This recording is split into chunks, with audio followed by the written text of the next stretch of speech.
గోదావరి నదిపై బనకచెర్ల వివాదం గతంలో అధికారంలో ఉన్న వాళ్ళు పైన అన్ని ప్రాజెక్టులు కడితే ఇప్పుడు చంద్రబాబు అవకాశం లేకుండే కదా, ఇది సముద్రంలో పోతుంది ఇది ఉపయోగం అనే అవకాశం లేకుండే ఆ ప్రాజెక్టులన్నీ మనకే వచ్చేవి. ఇచ్చంపల్లి దగ్గర గోదావరి నది జలాలు నాగార్జున సాగర్ తీసుకొస్తామని కేంద్ర ప్రభుత్వం మరి ప్రాజెక్టు పెడితే కేంద్ర ప్రభుత్వ నిధులతో పెడతామన్నా గతంలో కేసీఆర్ దాన్ని వ్యతిరేకించింది.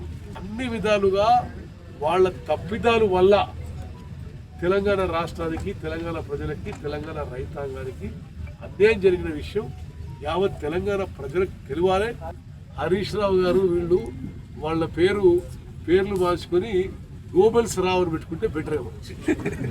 ప్రతిరోజు అబద్ధాలు మాట్లాడడం అది ప్రజలకు ఏదో వాళ్ళేదో గొప్ప చేసినట్టు మేము తప్పు చేసినట్టు చిత్రీకరించడం. ఇందులో వాస్తవం ఏమాత్రం లేదు. వాళ్ళు చెప్పేది పచ్చి అబద్ధం.